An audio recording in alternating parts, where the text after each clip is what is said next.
Halo saudari-saudara, terus kita rayakan anugerah kehidupan. Saya menginap di satu ruang di gereja ini malam tadi. Sudah kemarin seharian kunjungan keluarga dan itu sangat luar biasa dahsyat.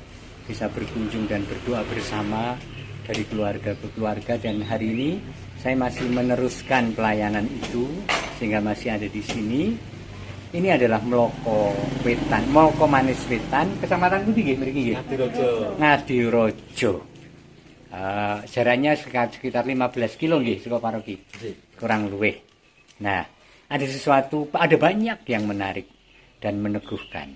Dan diantaranya adalah saya menjadi kenal dengan keluarga Mas Agus dan Mbak Nini. Kemudian Daniel dan Michael. Yang tiap kali berjumpa mereka selalu membawa bunga untuk ditaburkan di pusara anaknya yang dicintainya, yaitu Michael. Maka langsung kita berkenalan dan kita berbincang sebentar dengan mereka. Yuk. Halo Mas Agus. Halo, Mbak Nini. Ya. Daniel. Kamu namanya Daniel ya? Oke. Daniel, pengen jadi romora? Aku sama Daniel loh, orang dijuweti bumune loh. Daniel, kamu pengen jadi romo enggak sih? Enggak. Enggak ya, apa-apa. Enggak apa-apa. Soalnya gue dijuweti bumu kok. Baik. Apa yang dibawa oleh Mbak Nini iki? Coba mari kita lihat. Nih. Bunga tabur.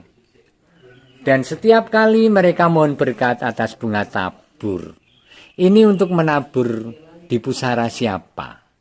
Untuk buah hati kami, Mikael Panji Divantara Romo. Oke, Mikael Panji Divantara kuwi sing barep. Yang nomor 2 atau yang nomor 2? Oh, yang nomor 2. Umur berapa dipanggil Tuhan waktu itu? 14 bulan Romo. Oh, begini baru 14 bulan. Yeah. Oh, tak kira wis gede. 14 dipanggil Tuhan, tetapi buah cinta mereka dan mereka mengekspresikan cinta itu bahkan sampai hari ini. Sudah berapa tahun lalu? Hampir 5 tahun. Hampir 5 tahun lalu setiap kali ke pusara untuk berdoa. Apakah dipanggilnya Michael bagi panjenengan keluarga ini menjadi peristiwa yang sangat menyedihkan ketika itu? Atau seperti apa panjenengan menghayati? Dari ibunya dulu. Yo, Bu Nini. Ya, kami tidak dengan tiba-tiba Buka masker men ketok kabeh. Iya buka kabeh masker ya. Men sedulur-sedulur yo ki tepung. Heeh. Urung buka ya. Ora. Ya wis. Terus dengan tidak nggih. Sangat terkejut. Mereka dipanggil. Sakit nopo? Panas Oh, panas tinggi. Step. Oh. Seperti panjenengan seperti merasakan opo waktu kiamat, apa perasaan yang seperti apa sih? Iya, sedih sekali. Sedih. Terus panjenengan Pak Agus? Kalau saya waktu itu merasakan begitu terpukul Romo. Waktu itu saya merasakan bahwa kehadiran Michael itu pas lucu-lucunya. Dia begitu pandai, terus ketika dia itu masih bayi kami berikan air susu itu, kalau airnya itu dari air pump itu dia seperti tahu. Dia tidak mau. Dia saya beri minum air susu itu. Kalau susu formula harus saya pakai air mineral, air sumur. Jadi panjenengan merasa kehilangan seperti apa? Iya. Saya seperti merasa tidak pantas untuk dititipi Michael oleh Tuhan. Itu saya seperti diketuk sama Tuhan. Kamu tidak pantas untuk mengasuh anak kesayanganku ini. Nah, waktu itu saya merasa begitu sangat terpukul dan merasa berdosa. Oke. Nah, Daniel, kamu umur berapa waktu itu? Itu umur SMP. Oh, kelas 1. Jadi kowe melu ngrasake no, Le. Seperti apa perasaanmu waktu itu? Pas pertama awal itu kaget dan sedih karena belum bisa bermain dengan adik. Ya belum pernah. Saat itu ya. Kita panjenengan wareng ngendi apa meneh?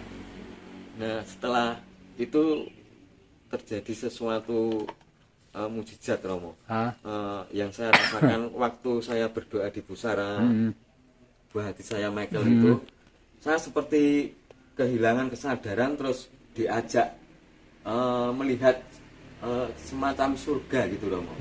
Nah, dari situ Michael itu mengucapkan ulang tahun untuk saya. Nah, terus padahal dia belum tahu kalau saya ulang tahunnya, tapi ketika dia mau memasuki suatu ruangan yang begitu besar, terus di situ banyak orang-orang berpakaian putih, itu Michael itu menasihati saya, ayah jangan sedih, Michael sudah bahagia. Nah, kalau ayah pengen tahu kebahagiaan Michael, dampingilah anak-anak kecil Minggu Gembira. Di situ ayah akan melihat kegembiraan Michael. Nah, waktu itu sudah ayah kita memuliakan Tuhan.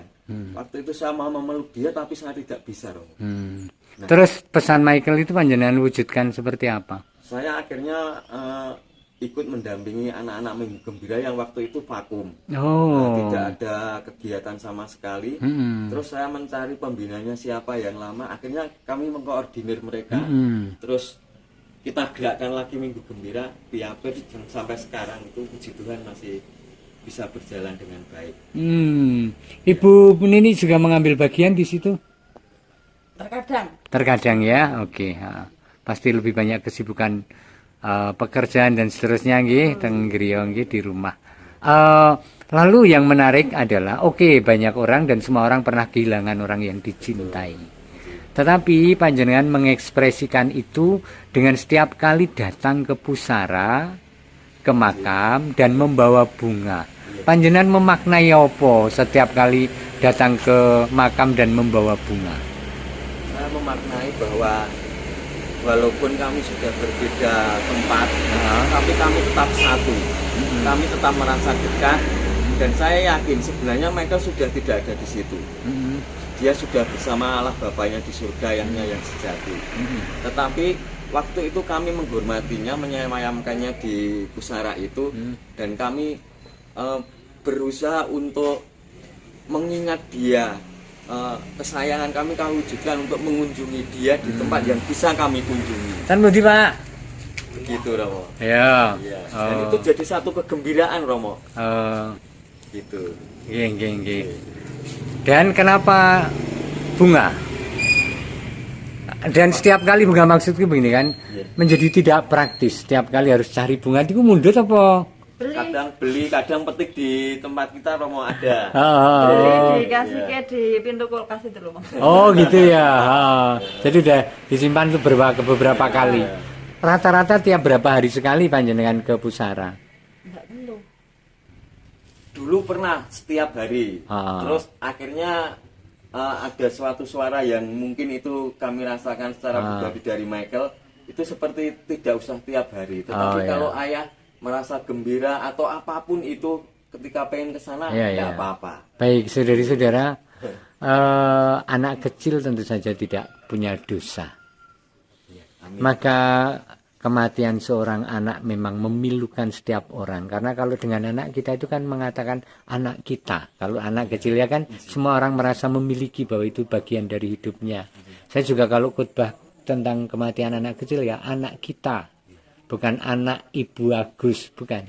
Atau Pak Agus, tapi anak kita. Dan karena kesuciannya seperti panjenengan punya pengalaman, ia bahagia di surga dan bahkan menjadi pendoa bagi keluarga. Maka saya kira panjenengan menempatkan persis Michael yang bahagia di surga, dan jangan ragu untuk menyapa dan memohon doa darinya untuk kehidupan kita.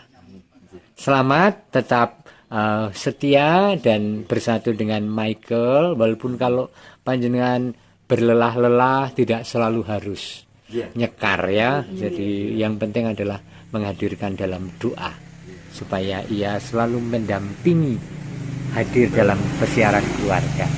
Nggih, kowe kelas piro le? Kelas 2 SMA. SMA ning ndi kowe? SMK Amerta Wonogiri. Oke, ya mudah-mudahan cita-citamu tercapai ya dan lancar semuanya. Tuhan memberkati Pak Agus, dan Daniel, Bapa dan Putra dan Roh Kudus. Amin. Matur nuwun, berkah dalem. Berkah dalem.